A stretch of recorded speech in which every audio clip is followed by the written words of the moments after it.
سورہ آل عمران میں آیا کہ کوئی لڑکا بھی اس لڑکی جیسا نہیں ہوگا. ہاں، یہ ہم نے جو تمہیں لڑکی دی ہے، اللہ نے یہ طے کیا ہے کہ اس لڑکی کو اور اس سے ہونے والی اولاد کو جہان والوں کے لیے نشانی بنائیں گے. ابھی تو ان کی کئی آزمائشیں باقی تھیں. ہمیں تو مرتبہ نظر آتا ہے نا حضرت سیدہ مریم کا، ان کی زندگی تو آزمائشوں سے عبارت ہے. یتیم پیدا ہوئی، بچپن میں ماں کی شفقت سے بھی ہاتھ دھونا پڑا، وقف ہو گئی. ہم تو چھوٹے سے بچوں کو یقین کریں اسکول چھوڑنے جاتے ہیں تو دل ادھر ہی اٹکا ہوا ہوتا ہے، سیدھی سی بات ہے. اور پھر بچیوں کے لیے تو ویسے ہی زیادہ جذبات ہوتے ہیں.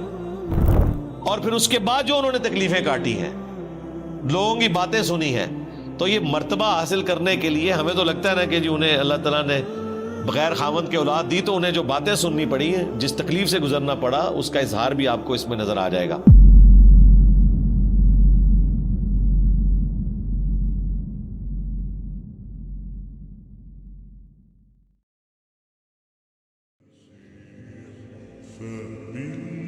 اب سیدہ مریم کا ذکر خیر ہونے جا رہے ہیں اگلی آیات کے اندر. وَاذْكُرْ فِي الْكِتَابِ مریم، اور اے محبوب صلی اللہ علیہ وآلہ وسلم کتاب میں یاد کریں مریم کو، ان کا حال بیان کریں اس اللہ کی کتاب قرآن میں، اور ان سے بھی ذکر کریں. اِذِ انتبذت من اہلها مکانا شرقیا، جب وہ اپنے گھر والوں سے الگ ہو گئیں ایک مکان میں جو مشرق کی جانب تھا. یہ آج بھی حجرہ یروشلم میں موجود ہے، مشرقی کونا. اور یروشلم ایک ایسی جگہ ہے جو تینوں بڑے مذاہب کے لیے، چاہے مسلمان ہوں، کرسچنز ہوں، جیوز ہوں، ایک متبرک جگہ ہے. مسلمان اس لیے جاتے ہیں، وہ قبلہ اوسط ہے مسلمانوں کا، قبلہ اول نہیں ہے، یہ غلط العام ہے. قبلہ اول خانہ کعبہ ہے، کچھ عرصہ کے لیے بیت المقدس ہوا اور پھر دوبارہ خانہ کعبہ ہو گیا. اور اس اعتبار سے بھی اہمیت کی حامل ہے وہ جگہ کہ نبی صلی اللہ علیہ وآلہ وسلم کا سفر معراج وہیں سے ہوا. اسی چٹان کے اوپر یہ گولڈن ڈوم بنایا گیا ہے، ڈوم آف دا راک، جسے لوگ سمجھتے ہیں یہ مسجد اقصیٰ ہے. مسجد اقصیٰ وہاں سے تقریباً 700 میٹر کے فاصلے پر ہے. آج کل اس کو قبلی ماسک کے نام سے یاد کیا جاتا ہے. نبی الاسلام کے زمانے میں مسجد اقصیٰ نام کی کوئی مسجد نہیں تھی. قرآن میں جو اقصیٰ ذکر ہے، اقصیٰ کہتے ہیں دور کی مسجد. اس زمانے میں اسے ایلیا، یروشلم، بیت المقدس، یہ الفاظ استعمال ہوتے تھے. پھر حضرت عمر نے وہاں پہ قبلی ماسک بھی بنا دی، ورنہ تو اگر کوئی مسجد ہوتی تو اس کا نام اقصیٰ رکھا جاتا. تو وہ پورا جو پہاڑ ہے نا، وہ حرم ہے. مسلمانوں کے لیے تیسرا حرم ہے مکہ اور مدینہ کے بعد. اسی کے اوپر وہ چٹان بھی موجود ہے جہاں سے نبی الاسلام معراج میں تشریف لے گئے. اسی پہ وہ قبلی ماسک بھی موجود ہے، اور اسی کے کارنر کے اوپر وہ ہیگل سلمانی کی ایک دیوار باقی ہے جو ٹائٹس نے 70 عیسوی میں حملہ کر کے یروشلم کو تباہ و برباد کیا تھا، اور جیوز کا ڈائسپورا شروع ہوا. اب جا کے کچھ انہیں سکون آیا تو انہوں نے دنیا میں بے سکونی شروع کروا دی ہے. تو ایک دیوار ابھی تک باقی ہے جسے ویلنگ وال کہتے ہیں، دیوار گریا، جس کے سامنے وہ تورات پڑھ رہے ہوتے ہیں. اور ان کا ارادہ ہے کہ دوبارہ سے، بلکہ تیسری بار اب ہیگل سلمانی تعمیر ہوگا. تھرڈ ٹیمپل اسے کہتے ہیں. تو یہ حرم کا نقشہ میں نے آپ کو بتایا، میں نے کئی ویڈیوز میں اسے ڈسپلے بھی کروایا ہوا ہے. وہیں پر ایک مشرقی کونا ہے اسی حرم والی جگہ پر جہاں پہ سیدہ مریم نے عبادت کی. بیسیکلی اس کی تفصیلات تو آ چکی ہیں سورہ آل عمران کے اندر کہ حضرت مریم کی والدہ نے یہ منت مانی تھی کہ اے اللہ تو مجھے اولاد دے تو میں اسے ہیکل سلمانی کی خدمت کے لیے وقف کر دوں گی. ان کے تو ذہن میں یہی تھا کہ اللہ تعالیٰ بیٹا دے گا اور ہیکل سلمانی کی خدمت کے لیے اسے وقف کیا جائے گا، کیونکہ اس زمانے میں مرد ہی وقف ہوتے تھے ہیکل سلیمانی کی خدمت کے لیے. یہ بڑی آکورڈ بات تھی کہ کوئی عورت ہیکل سلیمانی کی خدمت کے لیے جائے. ظاہر ہے پھر پردے کا بھی اہتمام کرنا پڑے گا, اور ایک ریجڈ قسم کے مذہبی ماحول کے اندر ایک عورت کو تو ایکسیپٹنس بالکل ملتی ہی نہیں ہے. جب بیٹی پیدا ہوئی تو انہیں اس چیز کا غم تھا, تو سورہ آل عمران میں آیا کہ کوئی لڑکا بھی اس لڑکی جیسا نہیں ہوگا. ہاں, یہ ہم نے جو تمہیں لڑکی دی ہے, اللہ نے یہ طے کیا ہے کہ اس لڑکی کو اور اس سے ہونے والی اولاد کو جہان والوں کے لیے نشانی بنائیں گے. دونوں ہی بڑے معجزے ہیں, سیدہ مریم کی پیدائش اور ان کے ساتھ جو معاملات, اور ان کے بعد عیسیٰ ابن مریم کی پیدائش. یہ دونوں معجزات ہیں. حضرت مریم کے والد عمران تھے جو بنی اسرائیل کے پیغمبر تھے, وہ تو فوت ہو گئے. سیدہ مریم بعد میں پیدا ہوئی. ان کی کفالت پھر ان کے خالوص سیدنا زکریا علیہ السلام نے کی. اس کا ذکر بھی سورہ آل عمران میں گزر چکا. تو وہاں پہ یہ تفصیل ہے کہ سیدہ مریم خود ایک دعا کے نتیجے میں پیدا ہوئی, لیکن مانگا لڑکا تھا, نکل آئی لڑکی. تو اللہ تعالیٰ نے کہا کہ کوئی لڑکا بھی اس لڑکی جیسا نہ ہوتا, اس کو وقف کرو. اب یہ بڑی حیران کن بات تھی کہ ان کو وقف کرنا ہے, تو اس کے لیے پھر ظاہر ہے الگ سے ایک حصہ بنایا گیا. وہاں پہ جتنے پریسٹ تھے, پادری تھے, مذہبی طبقہ, یا آج کل آپ سمجھ لیں جس طرح مدرسے کے طالب علم, تو وہ جس جگہ پہ بیٹھے تھے وہاں پہ تو اس چھوٹی بچی کو نہیں بٹھایا جا سکتا, اور بچی بھی چھوٹی سی. جب وہ چلنے پھرنے کے قابل ہوئی ہیں بمشکل 7-8 سال کی عمر میں, تو ان کو پھر وہاں پہ وقف کر دیا گیا تھا. پانی بھر کے لاتی تھی. وہ میں نے آپ کو بتایا, ایران والوں نے جو مریم مقدس فلم بنائی ہے نا, یقین کریں بندے کے آنسو نہیں رکتے. انہوں نے جو اس کو فلمایا ہے, مجھے پہلی دفعہ اس کو دیکھ کر احساس ہوا ہے کہ یہ غیر معمولی معاملہ ہے. ماں باپ پہ کیا کیفیت گزری, باپ تو نہیں تھے, خالو تھے, ان پہ کیا کیفیت گزری, اور والدہ پہ کیا کیفیت گزری. اس تکلیف کا کوئی اندازہ نہیں کر سکتا. پھر انہیں جو تیکھی باتیں سننی پڑتی تھی مدرسے کے طالب علموں کی طرف سے. طالب علم تو ایک دوسرے کو نہیں چھوڑتے ہیں, تو ایک چھوٹی بچی اس کے اوپر ظلم کرتے تھے, مارتے تھے, پیٹتے تھے, اور اس سے ضرورت سے زیادہ کام لیتے تھے. ان کے لیے الگ سے پھر ایک حجرہ حضرت زکریا علیہ السلام نے بنایا جس میں وہ عبادت کرے تاکہ ان کا انٹریکشن ان کے ساتھ نہ ہو. ابھی تو ان کی کئی آزمائشیں باقی تھیں. ہمیں تو مرتبہ نظر آتا ہے نا حضرت سیدہ مریم کا, ان کی زندگی تو آزمائشوں سے عبارت ہے. یتیم پیدا ہوئی, بچپن میں ماں کی شفقت سے بھی ہاتھ دھونا پڑا, وقف ہو گئی. ہم تو چھوٹے سے بچوں کو یقین کریں اسکول چھوڑنے جاتے ہیں تو دل ادھر ہی اٹکا ہوا ہوتا ہے, سیدھی سی بات ہے. اور پھر بچیوں کے لیے تو ویسے ہی زیادہ جذبات ہوتے ہیں.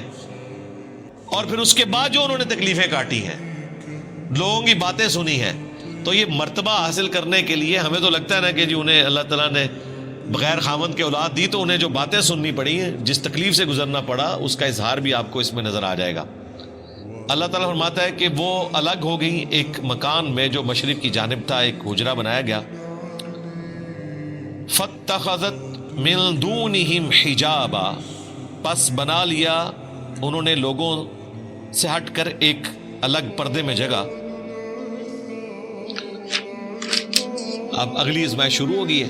فَأَرْسَلْنَا إِلَيْهَا رُوحَنَا, پس ہم نے ان کے پاس بھیجا اپنی طرف سے ایک روح, یعنی حضرت جبرائیل علیہ السلام کو, ہولی گوسٹ کہہ لیں,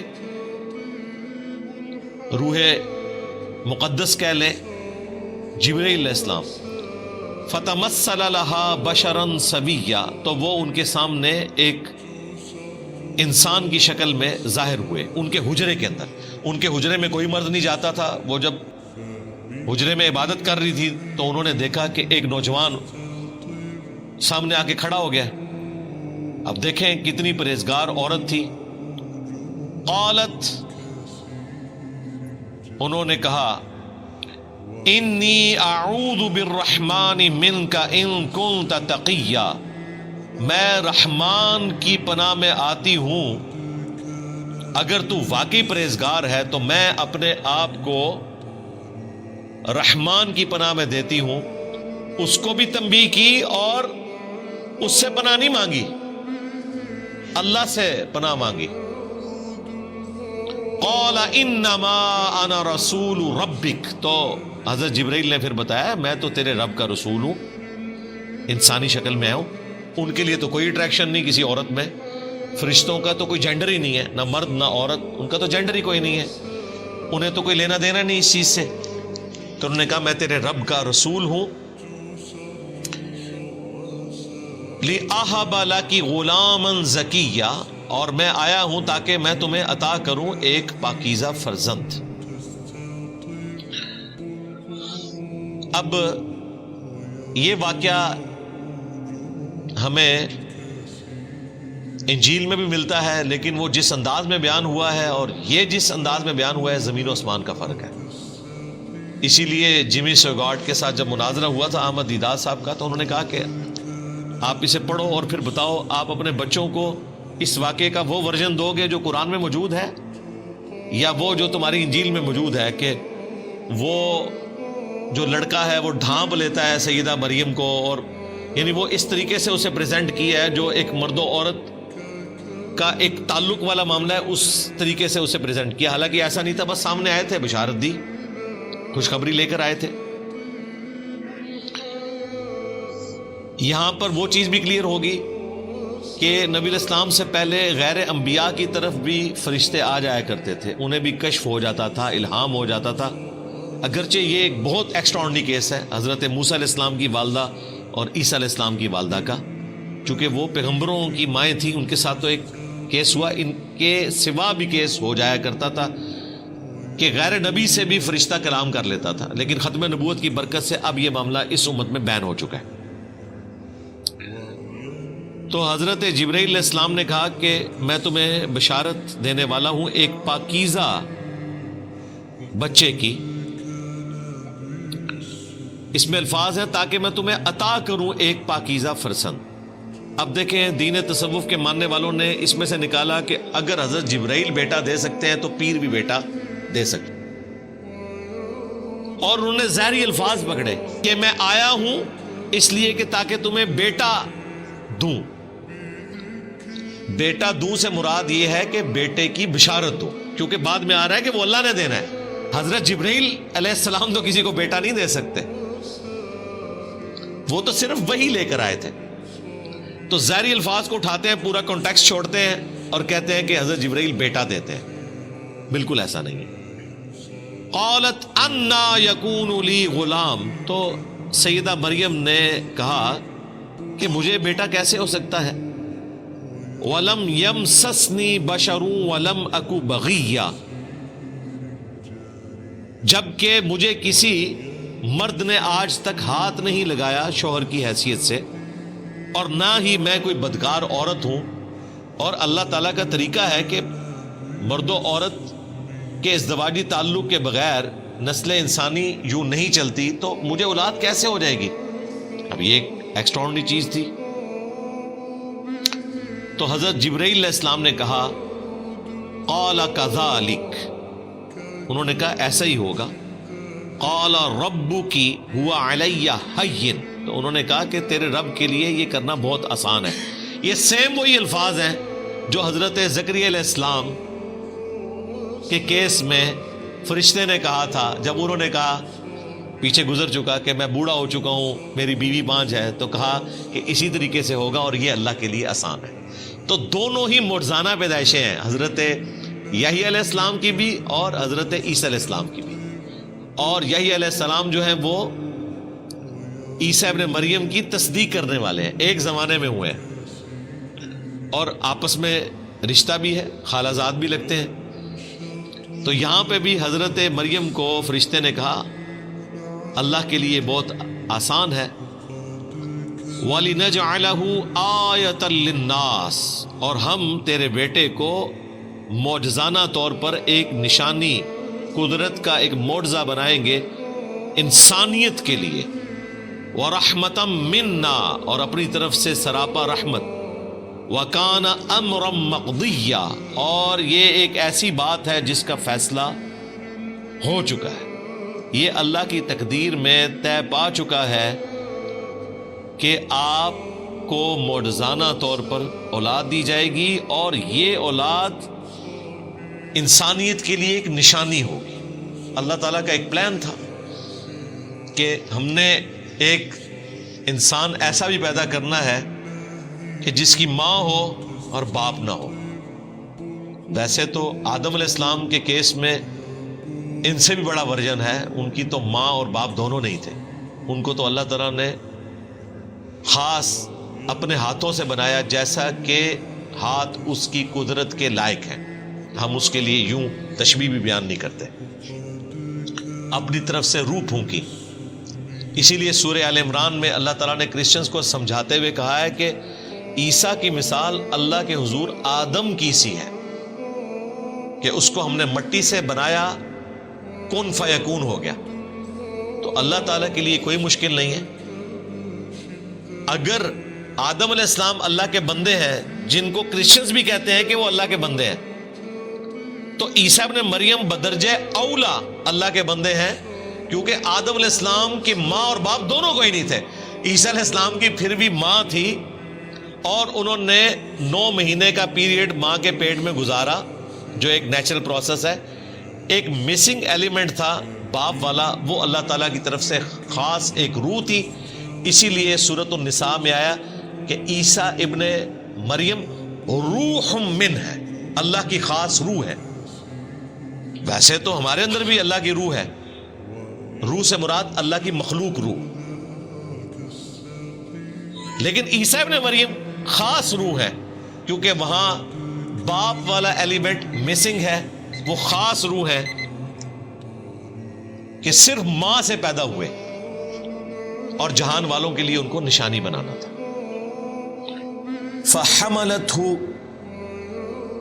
تو وہ اس کے ساتھ پریگنٹ ہو گئیں، حاملہ ہو گئیں، یعنی کہ حضرت عیسیٰ ابن مریم کو معجزانہ طور پر اللہ تعالیٰ نے روح پھونک کر، جیسا کہ اس کی شان کے لائق ہے، رحم مادر میں ایک جنین کی شکل میں رکھ دیا۔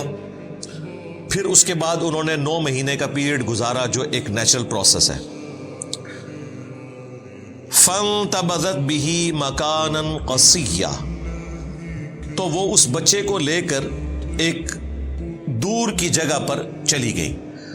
ظاہر ہے کہ وہاں پر جو پریگنینسی کے دوران تکلیف اٹھانی پڑتی ہیں ایک عورت کو، تو وہ ایک سمبل ہوتا ہے جس سے لوگ جج کر لیتے ہیں، اور وہ تو وہاں پر عبادت کر رہی تھی، لوگوں نے طرح طرح کی باتیں کرنی تھی، تو آپ کو اللہ تعالیٰ کی طرف سے یہ چیز القاء کی گئی کہ اب آپ اس جگہ کو چھوڑ کر کسی دور بیابان جنگل میں چلے جائیں۔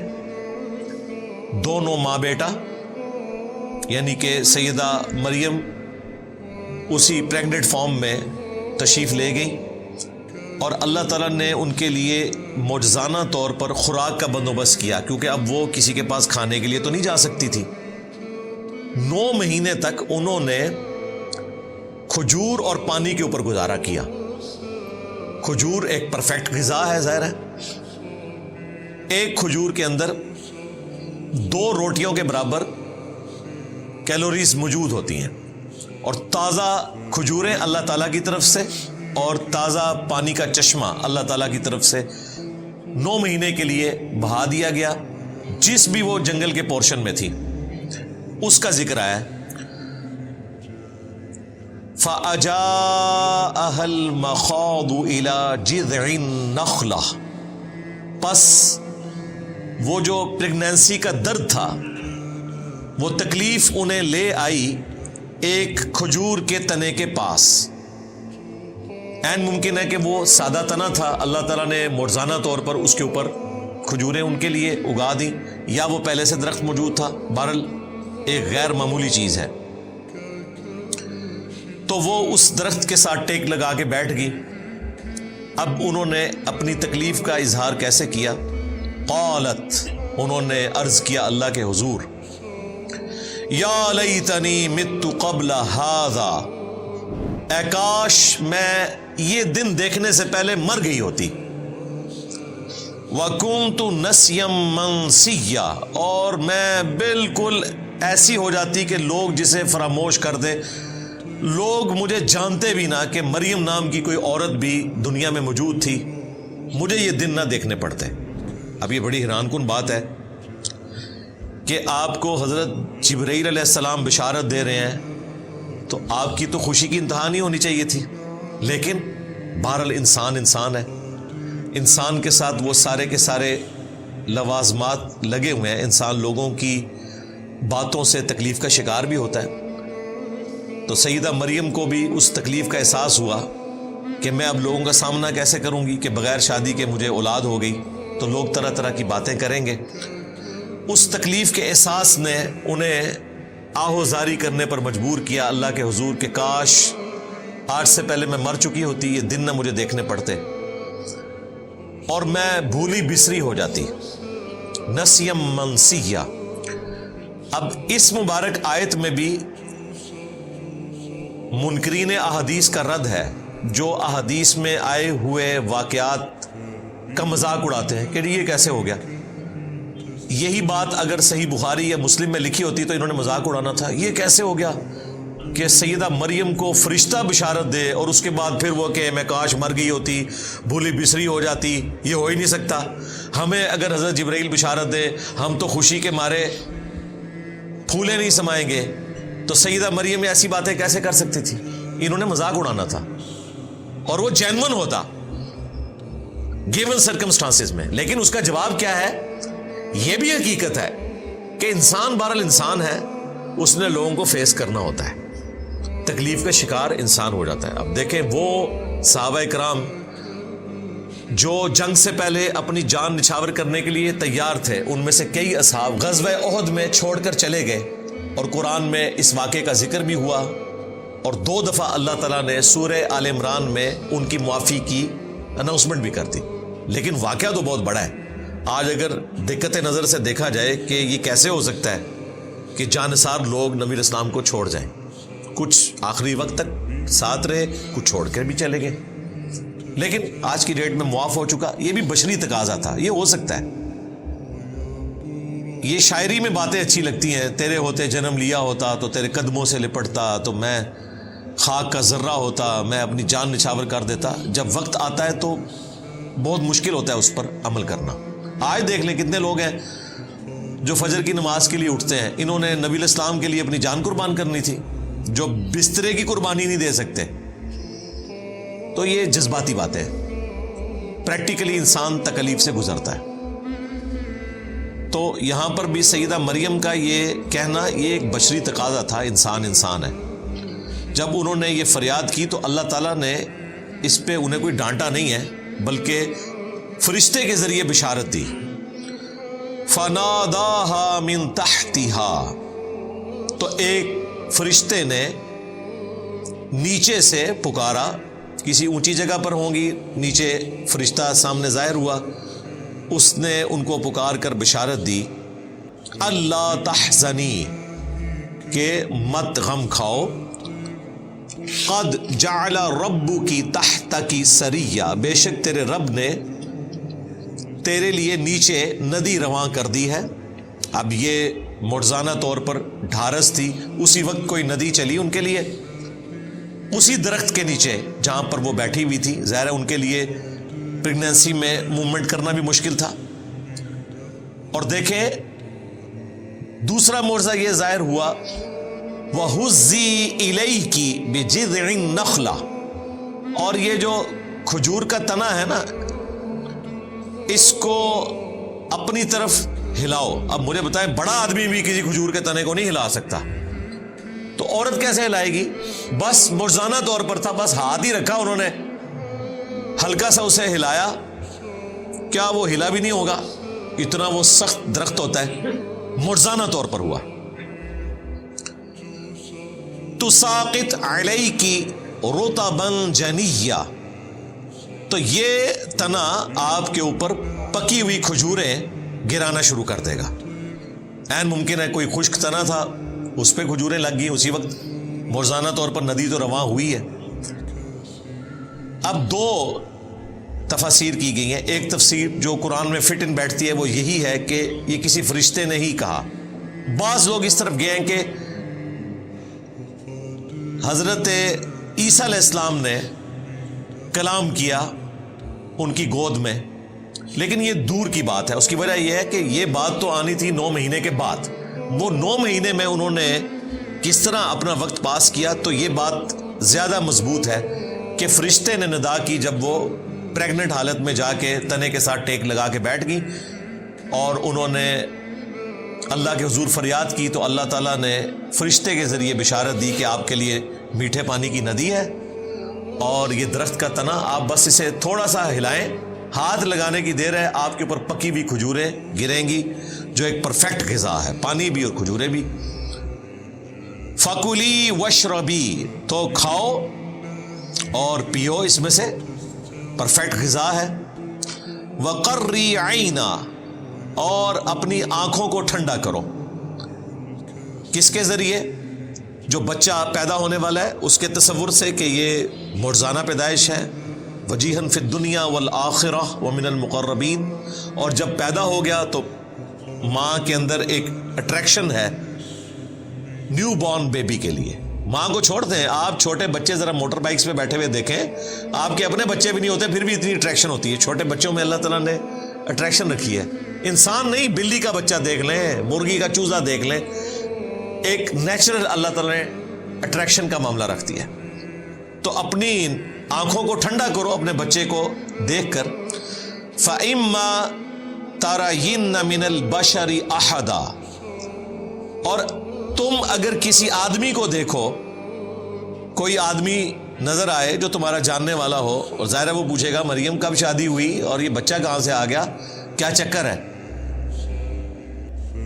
تو تم نے اس کے جواب میں کیا کرنا ہے؟ فَقُولِي إِنِّي نَذَرْتُ لِلرَّحْمَنِ صَوْمًا، تو پھر تم نے اس بندے سے کہنا ہے کہ میں نے رحمان کے لیے روزے کی منت مان رکھی ہے۔ فَلَنْ أُكَلِّمَ الْيَوْمَ إِنسِيًّا، تو میں آج کسی انسان سے گفتگو نہیں کروں گی۔ اب یہ حیران کن بات ہے، یہ بات کس طرح کی جائے گی؟ اگر وہ گفتگو کرتی ہیں تو چپ کا روزہ ٹوٹ گیا۔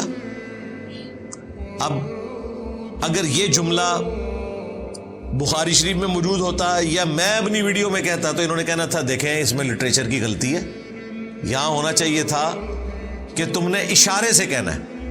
یہ الفاظ کیوں آئے؟ فقولی، تو تم نے کہنا ہے، یہ تو الفاظ ہی نہیں ہونے چاہیے تھے۔ اس طرح لوگ نا بال کی کھال اتارتے ہیں، تو قرآن میں بھی اتاری جا سکتی ہے، لیکن ہم پورے کانٹیکسٹ میں اس کو دیکھتے ہیں کہ پیچھے ایک پریسیڈنٹ سیٹ ہے۔ سیدنا زکریا علیہ السلام کو بھی اللہ تعالیٰ نے فرشتے کے ذریعے کہا تھا کہ آپ بھی 3 راتوں تک کلام نہیں کر سکیں گے مگر اشارے کے ساتھ، ان کی تو زبان بند ہو گئی تھی۔ یہاں پر اللہ تعالیٰ نے کہا کہ تم نے ان سے کہنا، یعنی اشارے سے کہنا ہے۔ اس زمانے میں چپ کا روزہ رکھنا جائز تھا، اس شریعت میں حرام ہے۔ میں نے اپنے رب کے لیے منت کا روزہ رکھا ہے تو میں آج کسی انسان سے کلام نہیں کروں گی۔ اب ظاہر ہے اس کے بعد اگلا حکم جو اس میں لکھا نہیں ہوا لیکن انڈرسٹوڈ ہے کہ اگلا اشارہ بھی ملا کہ اب اس بچے کو لے کر ان پادریوں کے پاس، یعنی کہ یہودیوں کے مولویوں کے پاس جاؤ۔ یہ اس سے بڑا امتحان تھا، جو اکیلے بیٹھی ہوئی رو رہی تھی، اللہ سے فریاد کر رہی تھی کہ میں لوگوں کو کیا منہ دکھاؤں گی، اب پریکٹیکلی وہ لمحہ آ گیا۔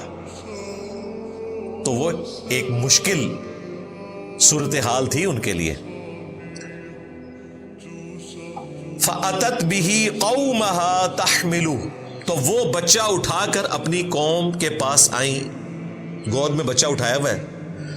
اب قوم نے تو مریم کو ایک آئیڈیل پرسنالٹی کے طور پر دیکھا ہے کہ چھوٹی سی بچی ہیکل سلمانی کے لیے وقف ہے، ہر وقت عبادت کرتی رہتی ہے، اور اینڈ رزلٹ یہ نکلا ہے کہ 16 سال کی بچی ایک چھوٹا سا بچہ اٹھا کر آ گئی ہے۔ تو لوگوں نے ظاہر ہے اس کے کریکٹر کے بارے میں بات ہی کرنی تھی، یہ نیچرل تھا، اور وہی ہوا۔ قالو، تو وہ علماء کرام بولے، یہودی پریسٹ، یا مریم، اے مریم، لقد جئت شیئا فریا، بے شک تو نے تو بہت ہی برا کام کیا۔ بجائے اس کے کہ کوئی پوچھتے ڈائریکٹ انہوں نے فتویٰ لگانا شروع کر دیا. حالانکہ ان کے پاس پروفیسیز موجود تھی کہ پیغمبر آنے والے ہیں.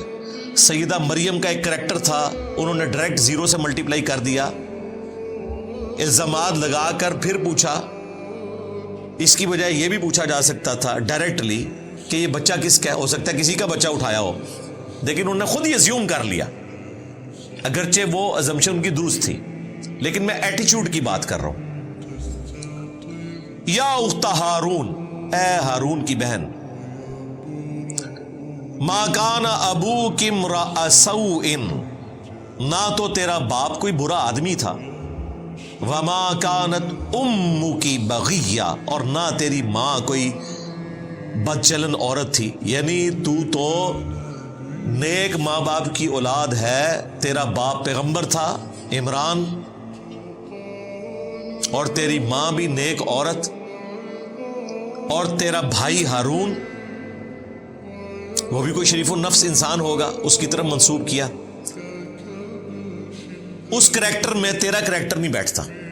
اب یہاں پر جو آیا یا اخت ہارون, تو بعض لوگوں نے اس پر اعتراض کیا. رسول اللہ کے زمانے میں بھی, آج تک کرسچنز کرتے ہیں. مارمری ایمینول جو کرسچن آرتھوڈاکس ہے, ایک پریسٹ آسٹریلیا میں, اس نے قرآن پر, اسلام پر 5 اعتراضات کیے تھے. ان میں سے ایک اعتراض یہ تھا, میں نے تفصیلی ویڈیو ریکارڈ کروائی تھی, reply to Christian bishop Mar Mari Emmanuel. 5 blames اس نے لگائے تھے, میں نے جواب دیا تھا. ایک یہ ہے کہ جی ہارون علیہ السلام اور عیسیٰ علیہ السلام میں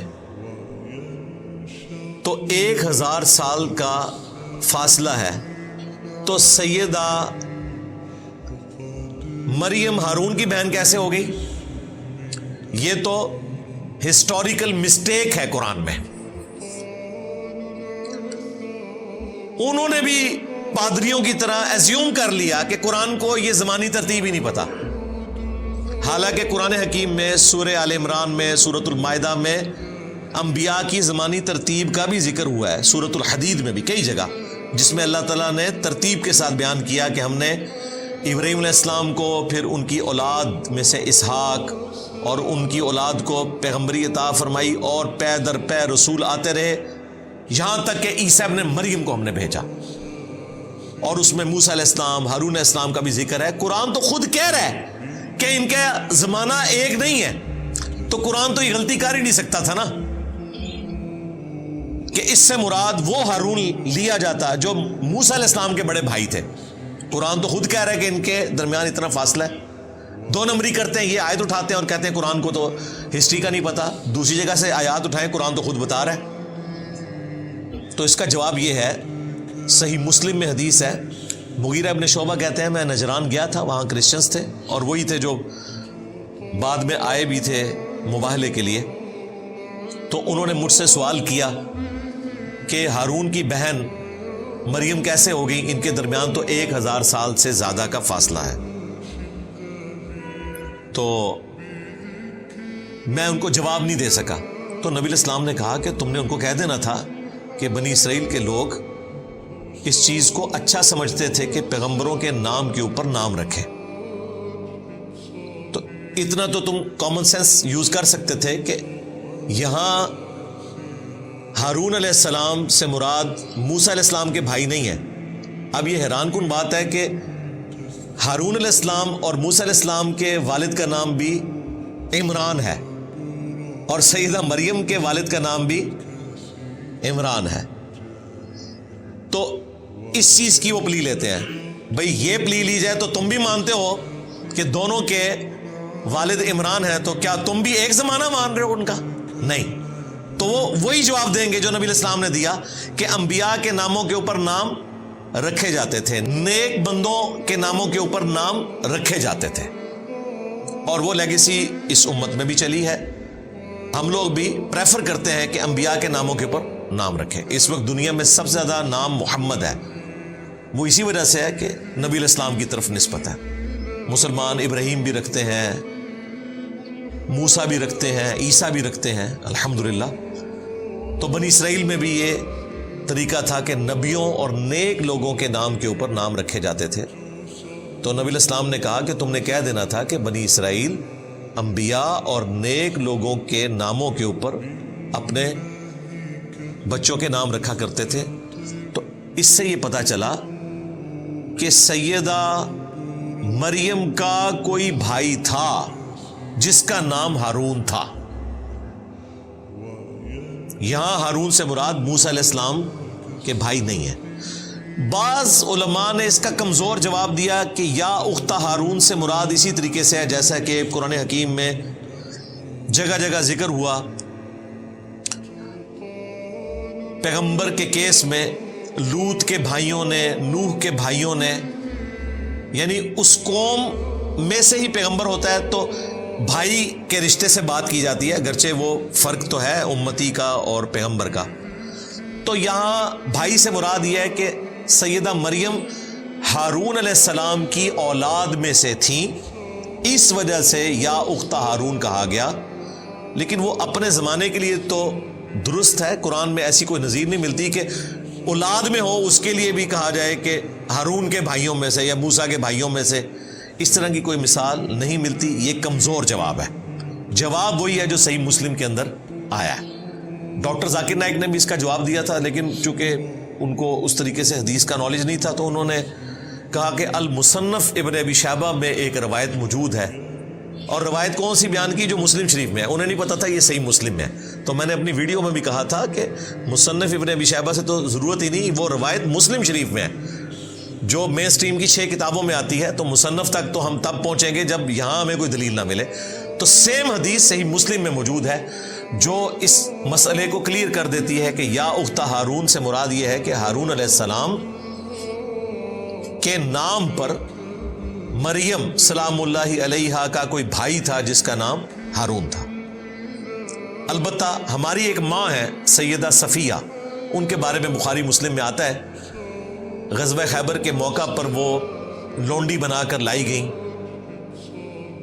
یہودی سردار کی بیٹی تھیں اور وہ ہارون علیہ السلام کی نسل میں سے تھی، پیغمبروں کی اولاد میں سے.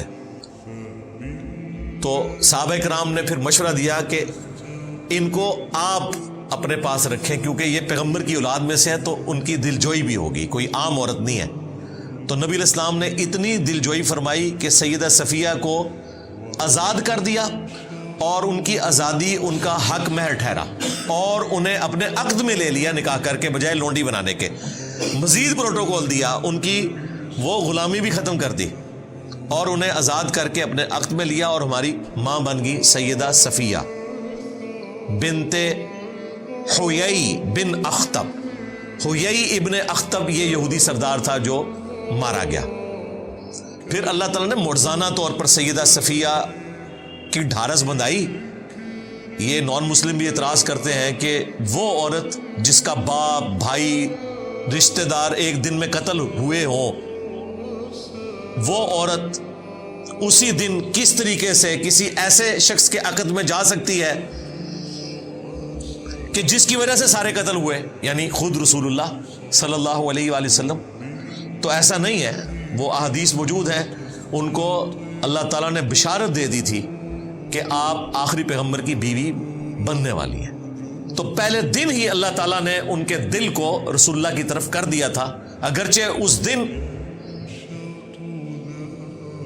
ان کا باپ قتل ہوا تھا، باقی رشتہ دار قتل ہوئے ہوئے تھے.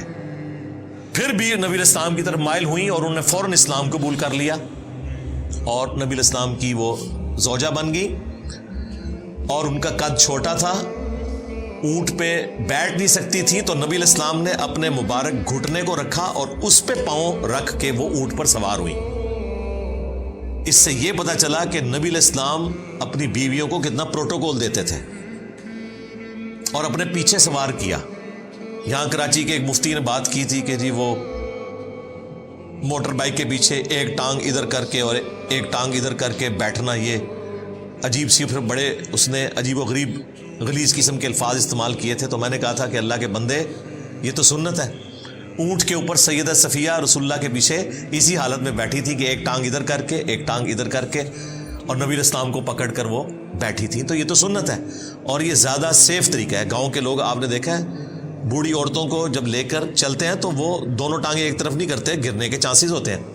ایک ٹانگ اس طرف اور ایک ٹانگ اس طرف, اس میں چانسز نہیں ہوتے. اس طریقے سے سواری پر بیٹھنا ہماری ماں کی سنت ہے, سیدہ صفیہ کی. پھر ایتھیسٹ کی طرف سے یہ بھی اعتراض ہوا تھا کہ ان کی تو عدت پوری نہیں ہوئی بھی تھی, تو وہ بھی میں نے بخاری مسلم سے بتایا تھا کہ جو لونڈی بن کر آتی ہے تو اس کی عدت ایک دفعہ حیض کا آنا ہے اور پاک ہو جانا ہے, اور وہ بخاری مسلم میں موجود ہے کہ اس کے بعد ہی وہ نبی الاسلام کے عقد میں آئی تھی. تو یہ ساری چیزیں لوگ اعتراض کرتے رہتے, میں نے ساتھ ساتھ اس کا جواب دے دیا, کیونکہ یا اخت ہارون سے سیدہ صفیہ کا ذکر خیر بھی آ گیا الحمدللہ سلام اللہ علیہا. اب جب ان پادریوں نے یہ بات کی نا کہ نہ تو تیرا باپ کوئی بدکار تھا نہ ماں بدکار تھی اور ہارون کی تو بہن ہے اور کام تیرے یہ ہیں, تو سیدہ مریم کو تو پہلے ہی بشارت تھی کہ آپ نے نہیں بولنا اور کہنا میں نے رحمان کے لیے روزہ رکھا ہے, اور مزید جو گائیڈ لائنز تھی وہ یہ تھی فَأَشَارَتْ إِلَيْهِ, تو انہوں نے اشارہ کیا اس بچے کی طرف, کیونکہ بول تو نہیں سکتی تھی. اب یہ تو ان مولویوں کا مزید مذاق اڑانا تھا کہ دیکھو ایک سیریس بات پوچھ رہے ہیں, اس نے روزہ بھی آج کے دن رکھا ہوا ہے اور اوپر سے ہمارا مذاق اڑا رہی ہے. قالوا کیف نکلم من کان فی المہد صبیا, انہوں نے کہا کہ ہم کیسے بات کریں اس سے جو کہ اس وقت گود میں ہے, چھوٹا کم سن بچہ ہے, شیرخوار نیو بورن بیبی ہے, اتنا چھوٹا بیبی تو بول ہی نہیں سکتا. تو اگر تم یہ کہنا چاہ رہی ہو کہ اس سے پوچھیں تو یہ کیسے بولے گا. بس اس کے بعد سیدہ مریم کو کچھ کرنے کی ضرورت نہیں پڑی, اب بول پڑے ہیں عیسیٰ ابن مریم, اور یہ سیدنا عیسیٰ علیہ السلام کا معجزہ ہے. عیسیٰ علیہ السلام جیسی کوئی پرسنالٹی نہیں ہے. یقین کریں ان کی پیدائش معجزہ, ان کا بچپن میں بولنا معجزہ, ان کا وہ معجزات دکھانا جو خدائی کام ہے, مردوں کو زندہ کرنا, مٹی کی مورت میں پھونک مارنا اور وہ پرندہ بن جانا, جو اندھے ہیں انہیں شفا دینا اللہ کے عزت سے, کوڑی کے مریضوں کو شفا دینا, پھر ان کا دنیا سے اٹھایا جانا معجزہ, اور سب سے بڑھ کر کئی سو سال سے 2000 سال ہو چکے ہیں ابھی تک, اب پتہ نہیں کتنے اور گزرنے ہیں, آسمانوں پر زندہ رہنا معجزہ اور دوبارہ اترنا معجزہ. تو معجزہ ہی معجزہ ہے. عیسیٰ ابن مریم ڈیزرو کرتے تھے کہ اگر انسانیت میں کسی کو خدا کا بیٹا کہا جائے تو وہ عیسیٰ ابن مریم ہو. یہ اللہ نے آزمائش بنا دیا, لیکن وہ اللہ کے پیغمبر تھے, اللہ کے بندے تھے. اور دیکھیں یہاں پر بھی وہی بات ہے, قال انی عبد اللہ, تو بچہ بول پڑا بے شک میں اللہ کا بندہ ہوں. پہلی بات اللہ کا بندہ. آتانی الکتاب, اس نے مجھے کتاب دی ہے انجیل. وجعلنی نبیا, اور مجھے نبی بھی بنا دیا ہے, یعنی مبعوث بھی ہو گئے چھوٹی عمر میں. ویسے تو عموماً 40 سال کی عمر میں انبیاء کو مبعوث کیا جاتا ہے, میچورٹی کی ایج میں. موسیٰ علیہ السلام ہمارے پیغمبر صلی اللہ علیہ وآلہ وسلم 40 سال کی عمر میں مبعوث ہوئے, اللہ کی حفاظت میں تھے لیکن مبعوث 40 سال کی عمر میں. اور یہاں پر نیو بورن بیبی مبعوث بھی ہو گیا ہے اور گفتگو کر رہے ہیں. وَجَعَلَنِي مُبَارَكًا أَيْنَمَا كُنْتَ, اور اس نے مجھے بابرکت بنایا ہے میں جہاں بھی چلا جاؤں. تو جناب آپ رومن امپائر جو بت پرست تھے ان کی حکومت میں اگر بادشاہت تھی تو عیسیٰ ابن مریم کی تھی. لا علاج مریضوں کو ٹھیک کر دیتے تھے. جس شہر میں چلے جاتے تھے ہزاروں کا مجمع لگ جاتا تھا, لوگ اپنے مریضوں کو لے کے آتے تھے. تو جس طرف چلا جاؤں مبارک ہوں میں. کوڑ کے مریض ہیں ہاتھ پیرا ٹھیک ہو گئے, نابینا آئے ہیں ہاتھ پیرا ٹھیک ہو گئے. اتنے بڑے بڑے معجزات. اور بیسیکلی یہ اس لیے تھا کہ بنی اسرائیل کے آخری پیغمبر تھے سیدنا عیسیٰ ابن مریم، اور اللہ نے فیصلہ کر لیا تھا کہ بنی اسرائیل نے اپنے پیغمبروں کے ساتھ جو بے وفائیاں کی ہیں، ناحق انہیں قتل کیا، انہیں تکالیف دی، تو اب میں ان کے اوپر عذاب کا کوڑا ایسا مسلط کروں گا کہ وہ قیامت تک چلے گا۔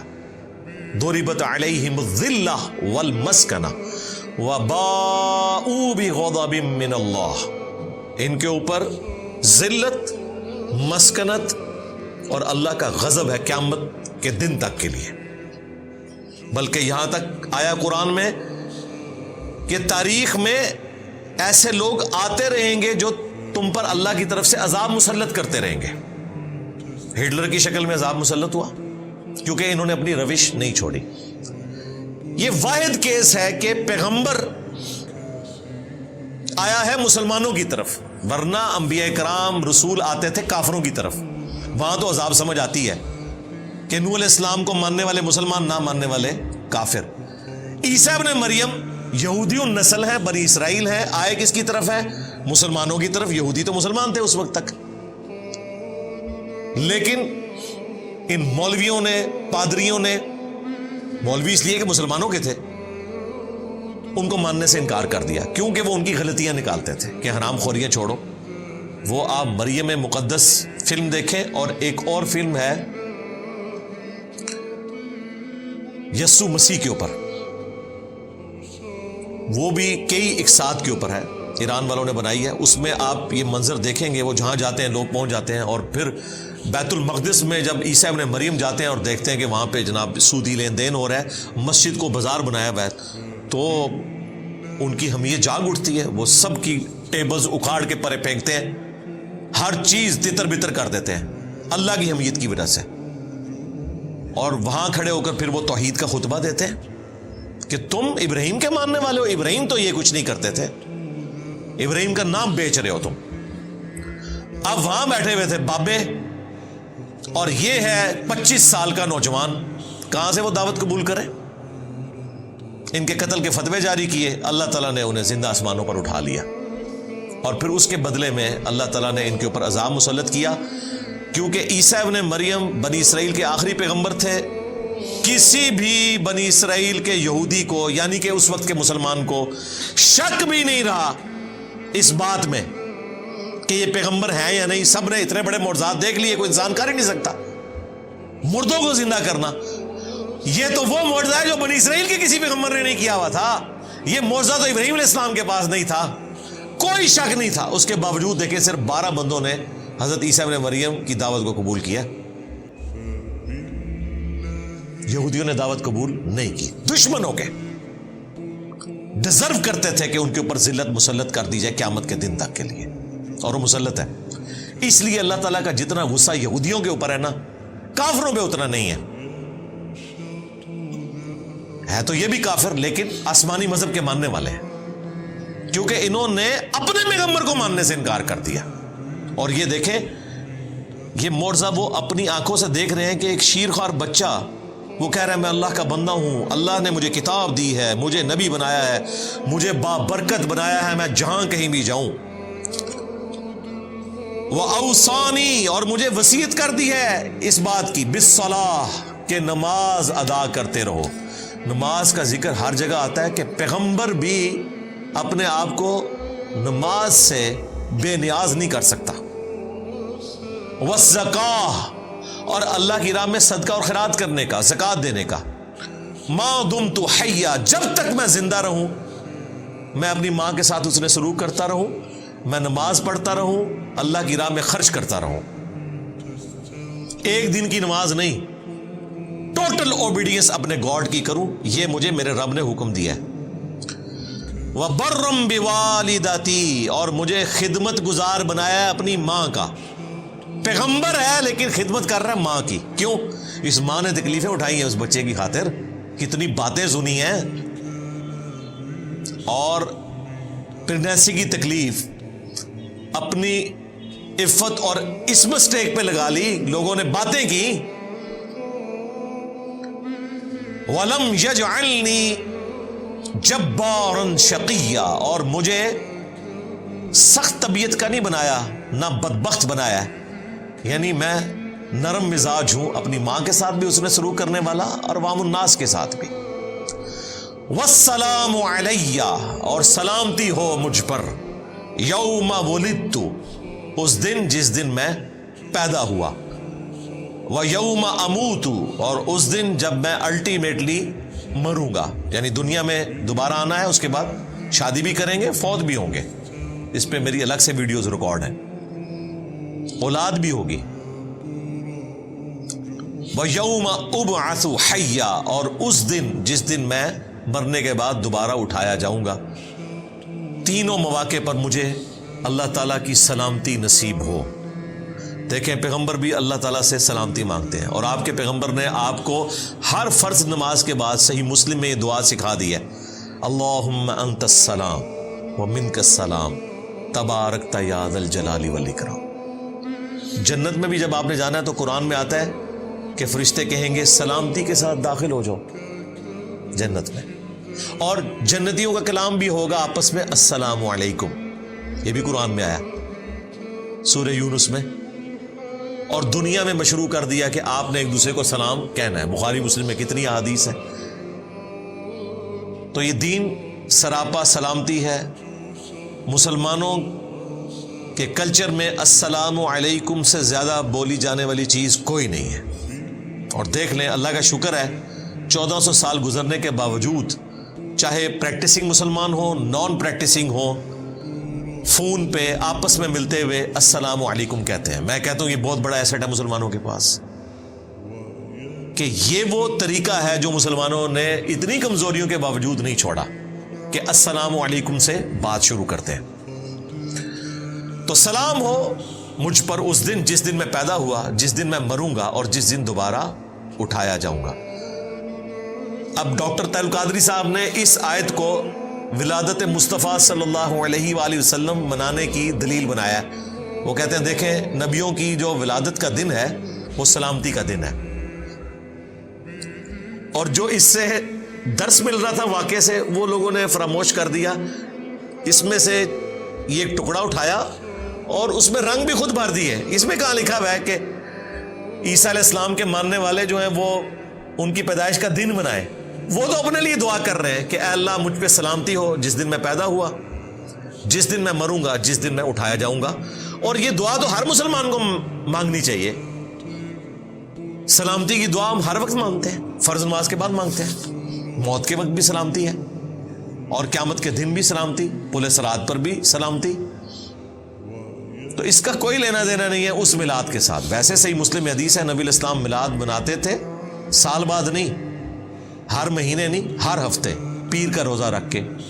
2750 نمبر حدیث ہے۔ پوچھا گیا کیوں رکھتے ہیں؟ فرمایا فیہ ولدت وفیہ انزل علیہ، اس دن میں پیدا ہوا، اس دن مجھ پر پہلی وحی نازل ہوئی، اس کی خوشی میں میں روزہ رکھتا ہوں۔ یعنی جشن قرآن اور جشن ولادت مصطفیٰ صلی اللہ علیہ وآلہ وسلم منانے کا سنت طریقہ ہے پیر کا روزہ رکھنا۔ That's all. ذالک عیسی ابن مریم، یہ ہیں عیسیٰ ابن مریم، قول الحق الذی فیہ یمترون، سچی بات جس میں لوگ جھگڑا کرتے ہیں، یہ ہے سٹیٹس عیسیٰ ابن مریم کا۔ جھگڑا کیا کرتے ہیں؟ کہتے ہیں خدا کا بیٹا ہے، چونکہ مرزانہ طور پر پیدا ہوئے، روح من ہے، تو اللہ تعالیٰ نے کہا کہ یہ پوری سٹوری ہے، اس طرح وہ پیدا ہوئے، اس کے پیچھے اللہ کا ڈیوائن پلان یہ تھا، ان کا سٹیٹس یہ ہے کہ وہ اللہ کے بندے ہیں۔ سورہ آل عمران میں آیا کہ عیسیٰ کی مثال اللہ کے حضور آدم کی سی ہے، کن فیکون کر کے جس طرح آدم کو پیدا کیا عیسیٰ کو بھی پیدا کر دیا۔ اور حیران کن بات ہے کرسچنز آدم علیہ السلام کو اللہ کا بندہ ہی مانتے ہیں، حالانکہ وہ بڑے گاڈ ہونے چاہیے۔ عیسیٰ علیہ السلام نے تو ماں کے پیٹ میں 9 مہینے گزارے، والدہ بھی ہیں صرف والد نہیں ہے، اور حضرت آدم وہ ہیں جن کی والدہ بھی نہیں اور والد بھی نہیں۔ تو اسی لیے اللہ تعالیٰ نے کہا کہ آدم والی مثال ہے عیسیٰ، ان کو تو تم بھی کہتے ہو کہ اللہ کے بندے ہیں، تو عیسیٰ کی تو پھر بھی والدہ تھی، انہوں نے پریگنینسی بھی گزاری، تمہیں کیسے گمان ہوا کہ وہ اللہ کے بیٹے ہیں؟ اگر سن آف گاڈ آپ ان معنوں میں کہیں کہ مخلوق اللہ کا کنبہ ہے، وہ ساری مخلوق اللہ کا کنبہ ہے، اللہ پالنے والا ہے. جس طرح ایک باپ اولاد کو پالتا ہے، اللہ تعالیٰ مخلوقات کو پالتا ہے. خالق مخلوق کا فرق رہے گا. اس ٹرم میں ابناء اللہ ہیں، پیغمبر بھی، پیغمبروں کے ماننے والے بھی. ہم بھی کہتے ہیں نا 40 لاکھ فرزندان توحید نے اس سال حج ادا کیا. تو توحید کا تو کوئی فرزند نہیں ہوتا، اللہ کا تو کوئی بیٹا نہیں، لم یلد ولم یولد. لیکن یہ بیگوٹن سن کی بات نہیں ہو رہی ہوتی ہے، اللہ والے.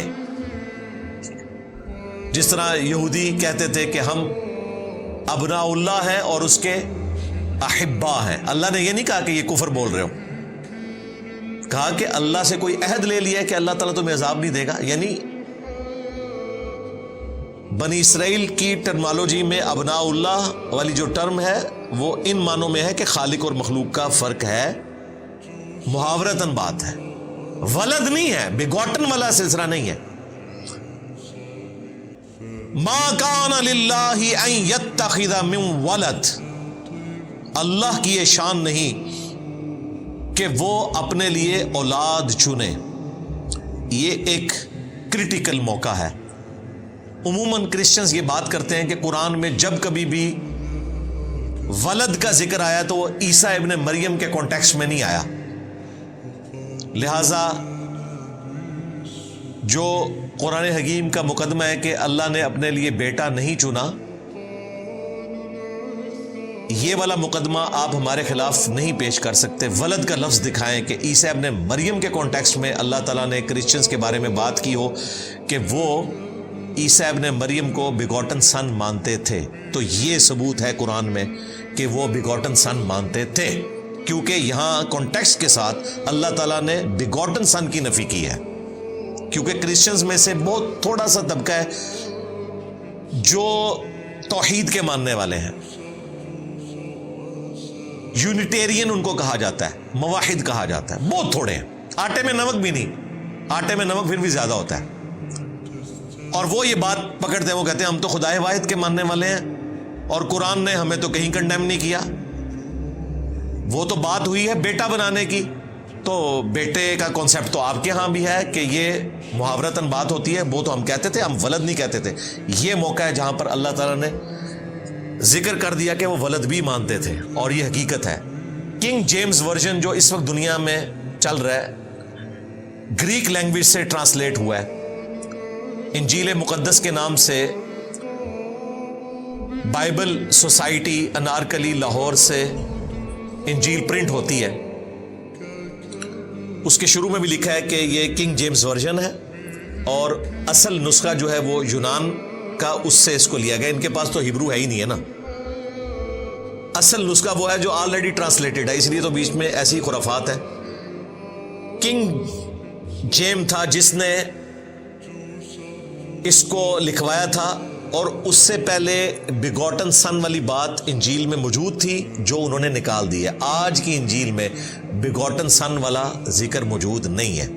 ایون یہ انجیل سے بھی بیگوٹن سن نہیں دکھا سکتے، لیکن یہ حقیقت ہے کہ وہ مانا کرتے تھے.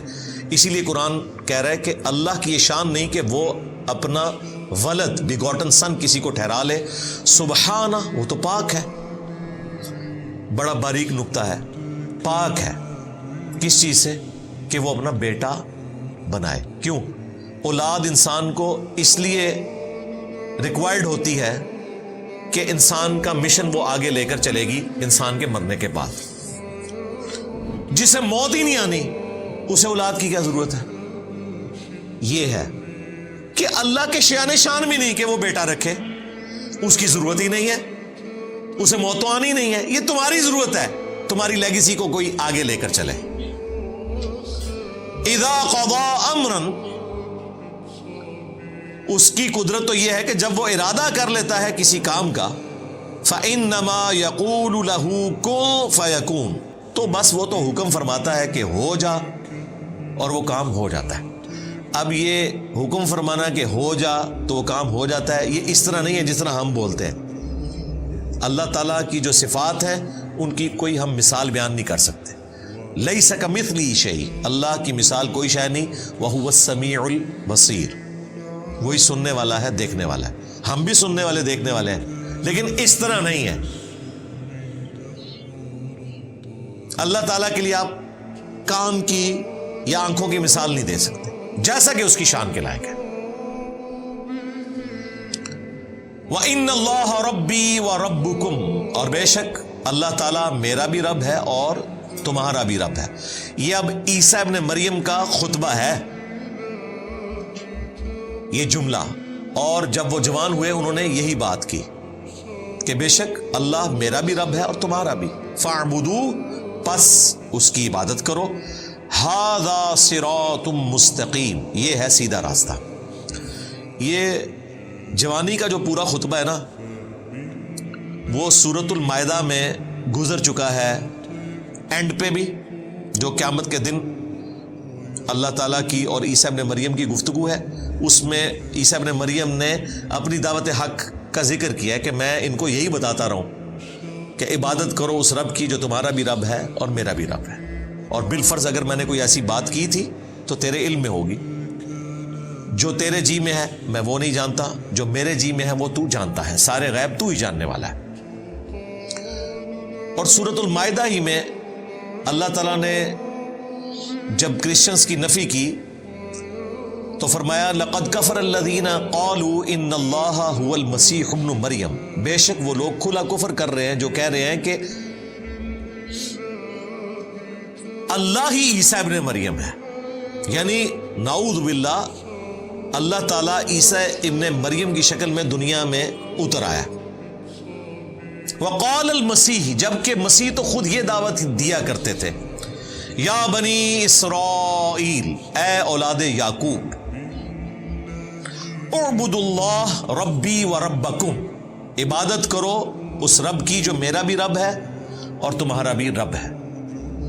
انہ من یشرک باللہ، یاد رکھنا بے شک جس نے اللہ کے ساتھ شرک کیا، فقد حرم اللہ علیہ الجنہ ومأواہ النار وما للظالمین من انصار، ایسے شخص پہ اللہ نے جنت حرام کر دی ہے اور اس کا ٹھکانہ ہے جہنم کی آگ، وہاں اس کا کوئی مددگار نہیں ہوگا۔ یہ پورا خطبہ ہے عیسیٰ ابن مریم کا کہ وہ تو کہتے تھے کہ عبادت کرو اس کی جو میرا بھی رب ہے اور تمہارا بھی رب ہے۔ اللہ تعالیٰ کہہ رہے ہم نے تو عیسیٰ ابن مریم کے ذریعے توحید بیان کی، لیکن کیا ہوا؟ فاختلف الاحزاب من بینہم، پھر کئی گروہ آپس میں اختلاف کرنے لگے، کرسچنز میں بھی گروپ بن گئے، ایک نے کہا اللہ کا بیٹا ہے، دوسروں نے کہا کہ اللہ ہی ہے، پروٹیسٹنٹ کہتے ہیں کہ وہ گاڈ ہے، اور کیتھولک کہتے ہیں وہ اللہ کے بیٹے ہیں، موحدین تو بہت تھوڑے ہیں ان میں، اور یہودیوں نے تو نعوذ باللہ انہیں آؤٹ آف ویڈ لاک کہا، گالیاں دیں، دجال کہا، کیا کیا الفاظ استعمال کیے، عیسیٰ ابن مریم کی والدہ پر تہمت لگائی، اگرچہ انہوں نے اپنی آنکھوں سے ہی منظر دیکھا تھا، لیکن دل بے ایمان تھے اجتا ٹیر، اگر دل بے ایمانی پر اترا ہو تو آپ لیم ایکسکیوزز، جھوٹے دلائل گھاڑ لیتے ہیں۔ فویل للذین کفروا من مشہد یوم عظیم، پس ہلاکت ہے کافروں کے لیے اس دن کی حاضری سے جو بہت بڑا دن ہوگا، بڑا مشکل دن ہے اللہ کے حضور پیشی کا دن، وہاں پر سب کا جھوٹ کھل جائے گا۔ دنیا میں تو آپ دھوکہ دے سکتے ہیں، وہاں تو پھر پکڑ ہوگی۔ اسمع بہم وابصر، اس دن یہ خوب سننے لگیں گے اور خوب دیکھنے لگیں گے۔ یوم یأتوننا لیکن الظالمون اليوم فی ضلال مبین، جس دن وہ اللہ کے حضور حاضر ہوں گے، ان کے کان بھی کام کر رہے ہوں گے، آنکھیں بھی کام کر رہی ہوں گی، لیکن یہ ظالم آج کھلی گمراہی میں، یعنی اللہ تعالیٰ فرما رہا ہے آج تو یہ گمراہی کا سودا بیچ رہے ہیں، لیکن قیامت کے دن ان کی آنکھیں بھی کھلی ہوں گی، کان بھی کھلے ہوں گے، دنیا میں بھی ویسے کھلے ہوئے ہیں، لیکن ان کانوں کو آنکھوں کو یوز نہیں کر رہے، مکرے بنے ہوئے ہیں۔ جیسے ہمارے استاد ڈاکٹر صاحب کہا کرتے تھے، ڈاکٹر اسرار صاحب رحمہ اللہ، کہ جو شخص سویا ہوا ہے اسے تو آپ جگا سکتے ہیں، اور جو آنکھیں بند کر کے لیٹا ہے اس کی تو نیت ہی نہیں اٹھنے کی، آپ اسے نہیں اٹھا سکتے۔ تو یہ علماء یہود وہ تھے جن کی آنکھیں بند تھیں، انہیں پتا تھا کہ اس پیغمبر نے آنا ہے، مسیح آئیں گے، لیکن وہ مسیح آگے چلا گیا، آج تک انتظار میں ہے۔ اب جب جھوٹا مسیح آئے گا، مسیح الدجال، یہ ہے یسوع مسیح عیسیٰ ابن مریم، وہ ہوگا مسیح الدجال، دجل کرنے والا مسیح، کیونکہ کرتب تو وہ بھی دکھا لے گا، یہ تو معجزات ہے، اس کو بھی اللہ تعالیٰ طاقتیں دے گا، بارش برسائے گا، مردے کو زندہ بھی کر دے گا، اس کو یہ پھر اپنا پیشوا مان لیں گے۔ اور جو اصل میں مسیح تھا وہ آ کے چلا گیا، اس کی قدر نہیں کی، وہ مسیح اب آئے گا ان کے مسیح کو قتل کرنے کے لیے۔ اور یہ حکمت ہے۔ عیسیٰ ابن مریم کے بارے میں لوگ پوچھتے ہیں کہ انہوں نے ہی کیوں دوبارہ دنیا میں آنا ہے؟ اس لیے کہ رسولوں کے کیس میں ہمیشہ قومیں جب ہلاک ہوتی تھیں تو رسولوں کے سامنے رسولوں کو وہ عذاب دکھایا جاتا تھا کہ یہ آپ کے منکر تھے، دیکھیں ان پر ہمارا عذاب آیا۔ عیسیٰ ابن مریم نے اپنے مخالفین کو ہلاک ہوتے نہیں دیکھا۔ یہ واحد کیس ہے کہ پیغمبر کو اللہ نے اٹھا لیا، ورنہ ہوتا تھا کہ پیغمبر اور ان کے ماننے والے بچا لیے جاتے تھے۔ نوح علیہ السلام ان کے ماننے والے، لوط علیہ السلام ان کی ماننے والی بیٹیاں، شعیب علیہ السلام کے ماننے والے، اور ان کی نگاہوں کے سامنے ان کی قوم کو برباد کر دیا جاتا تھا، آسمان سے عذاب آتا تھا۔